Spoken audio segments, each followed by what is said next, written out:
Olá, pessoal. Hoje nós vamos conversar com um profissional da área de financiamento e obtenção de crédito aqui nos Estados Unidos, especificamente na Flórida. Ele trabalha há mais de 20 anos na área, sabe falar muito bem o português, tem vários clientes brasileiros e adora passar férias no Brasil. É com muito prazer que eu apresento vocês Dwight Klein. Boa tarde, Dwight. Opa, boa tarde, tudo bem? Tudo bom. Eu tenho vários clientes, amigos, seguidores que estão sempre me perguntando a respeito de financiamento.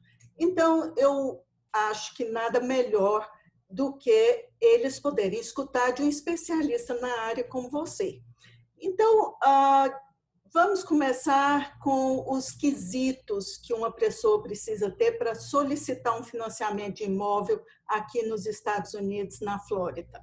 Tudo bem, mas a gente está falando dos estrangeiros ou dos americanos? Porque as diretrizes são diferentes. Estrangeiros. Ótimo, ótimo. Exatamente. Bom, ok. Para um estrangeiro, um brasileiro, o que ele precisa tem um passaporte, um visto para poder entrar e sair dos Estados Unidos, tem que ter uma renda, aprovar uma renda, ou com os impostos de renda, ou com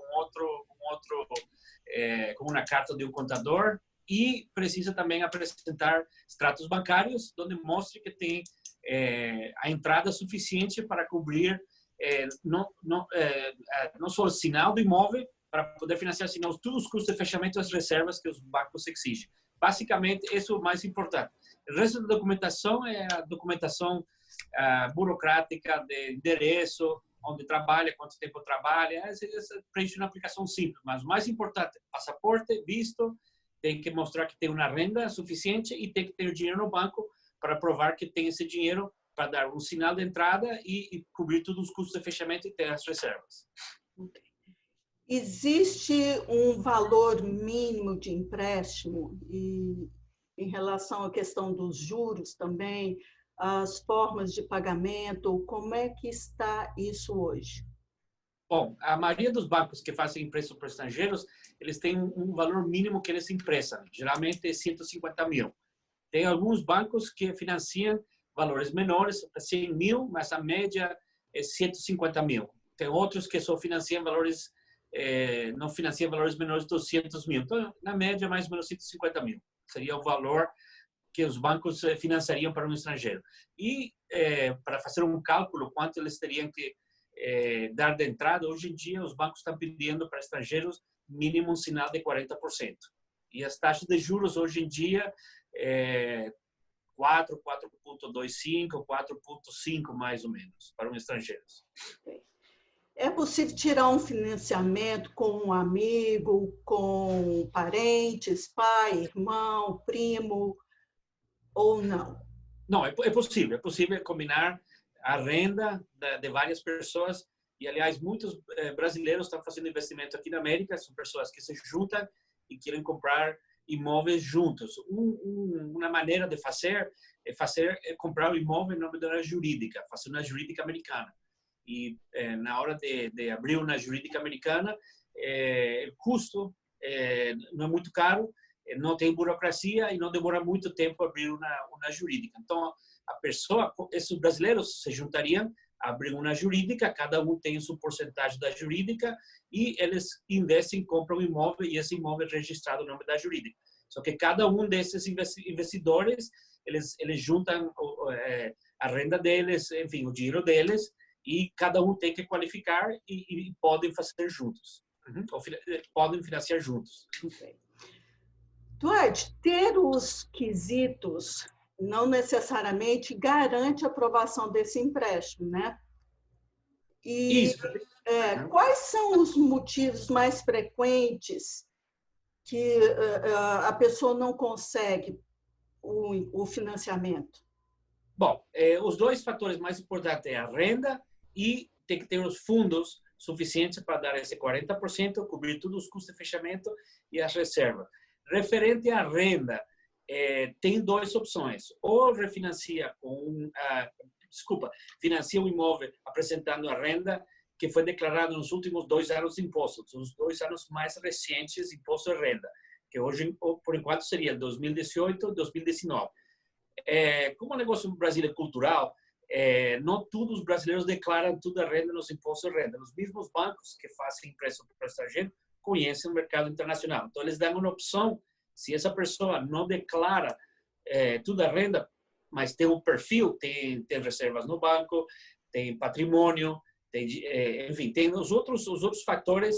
Então, os mesmos bancos dão uma opção de fazer com uma carta de contador. Então, eles pedem uma carta para o contador fazer e o contador declara a renda suficiente, a renda mínima para poder qualificar.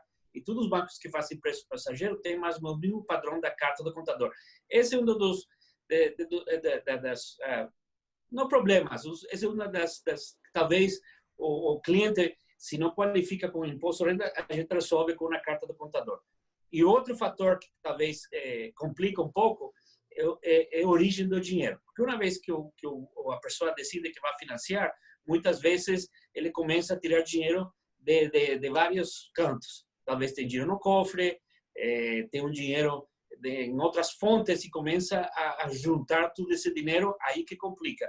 Porque os bancos são muito exigentes. Eles pedem os extratos bancários os últimos 3 meses e a gente faz um levantamento e tem que provar origem, tem que rastrear de onde vem tudo esse sinal e todos os custos de fechamento. Essa é a parte que algumas vezes tem que tomar muito cuidado, porque não adianta tirar dinheiro do cofre e depositar ou usar para fazer um financiamento, porque esse dinheiro tem que rastrear, tem que ter uma origem, e aí que talvez às vezes complica um pouco. Perfeito. Existe uma diferença no processo de financiamento para um imóvel novo ou usado? Não, basicamente o protocolo é o mesmo, só que os imóveis novos geralmente os custos de fechamento são um pouco maior. Quando uma pessoa compra um imóvel zerado, geralmente o empreendedor, o construtor, ele não paga os custos de fechamento que corresponde ao vendedor. É diferente de um imóvel seminovo. O vendedor paga os custos de fechamento dele ou dela e o comprador paga os fechamentos dele ou dele.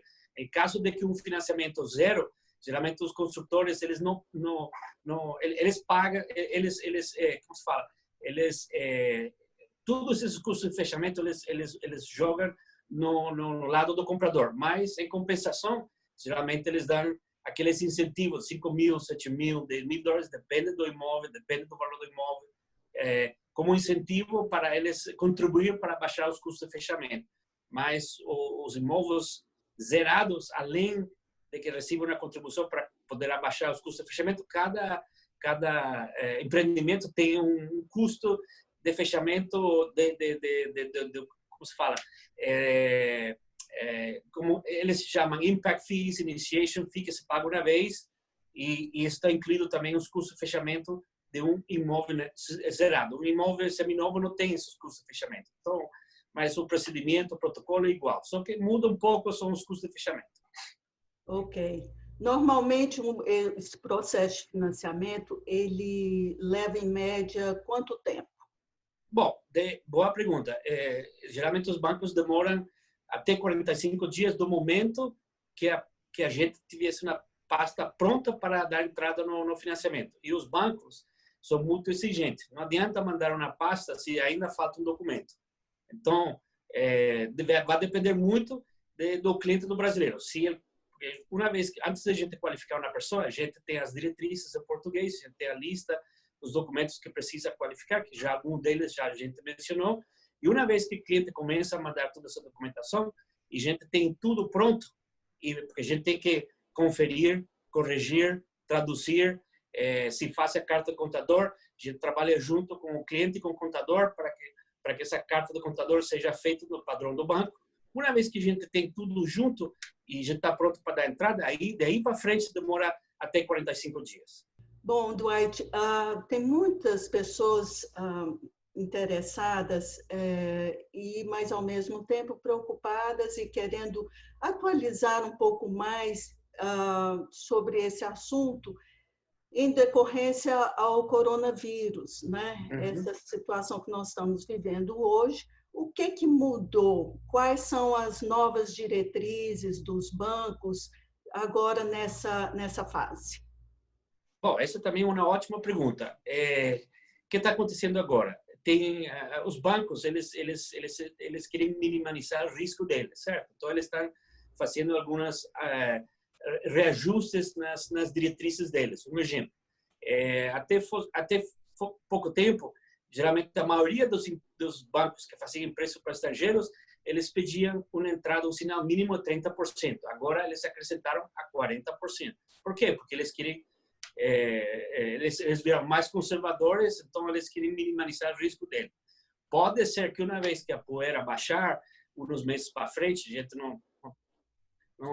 ninguém tem a bola de cristal quando a gente vai voltar à normalidade, mas eu acho que no futuro os bancos vão começar a abrir a torneira dos fundos, mas por enquanto essa é uma das mudanças. Em vez de 30%, eles estão pedindo 40%.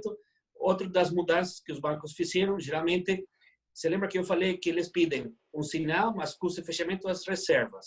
Até pouco tempo, a maioria dos bancos pediam umas reservas que o cliente mostrasse quando apresentasse os tratos bancários, que além desse 30%, que agora é 40%, que tem os fundos suficientes para cobrir os custos de fechamento, que uma vez que a gente qualifica um cliente, a gente manda uma simulação com todos os custos de fechamento, que é custo de taxa do banco, do cartório, da prefeitura, as reservas. E as reservas, agora os bancos, em vez de exigir que o cliente mostre que tem 12 meses de prestação equivalente a reservas, em um canto no Brasil, nos Estados Unidos, agora os bancos estão pedindo que essas reservas fiquem no banco deles mínimo por um ano, porque eles querem ter certeza de que esse dinheiro vai ficar no banco em caso que um futuro aconteça, ou, sei lá, que o cliente não possa pagar as prestações, o banco tem esse fundo em garantia que antes só precisava mostrar. Agora o banco precisa que o cliente deposite esse dinheiro mínimo por um ano. Um exemplo, se a prestação mensal, com tudo incluído, com IPTU, taxa de condomínio, seguro é $1.000, no passado o banco pedia que o cliente tivesse $12.000, o equivalente em reais, em alguma conta sobrando. Agora não, agora eles vão pedir que esses $12.000, além dos 40% dos custos de fechamento, que ele deposite esses $12.000 na conta do banco e fique lá mínimo um ano para o banco assegurar que não vai ter problema no futuro para o cliente pagar as prestações. Essas são algumas as mudanças para o banco se proteger e virar mais conservador. E em relação ao refinanciamento?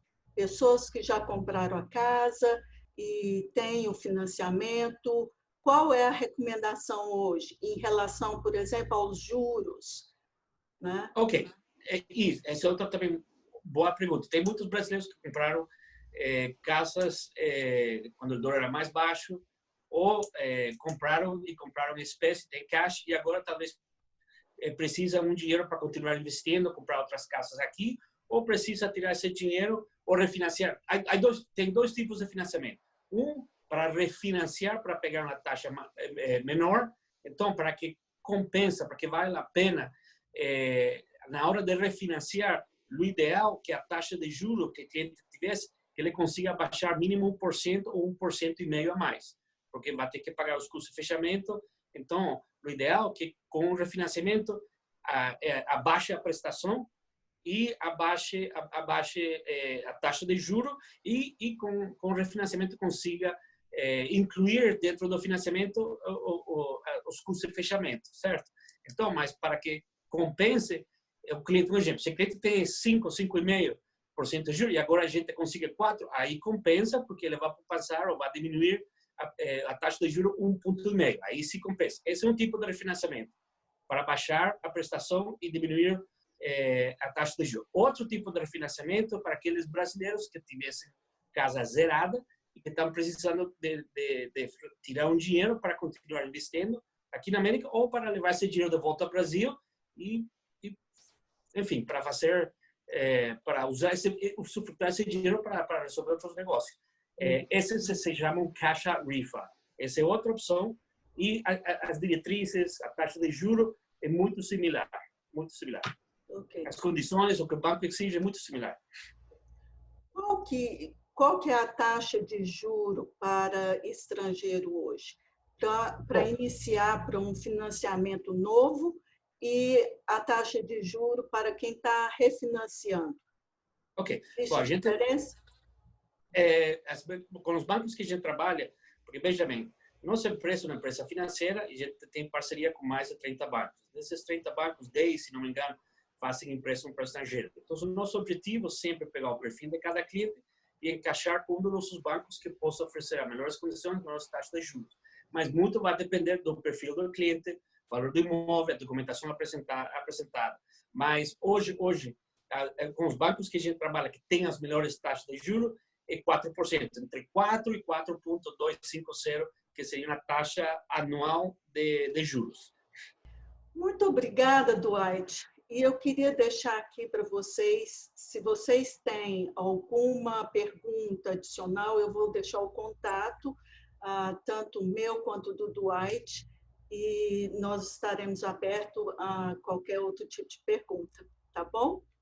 Isso, bom, obrigado pelo convite. Fique à vontade, qualquer pergunta, manda um e-mail e eu respondo, ok? Ok. Muito obrigada, Dwight. Boa tarde. Um abraço, tudo bom. Obrigado, até a próxima. Tchau, tchau. Até a próxima. Tchau, tchau.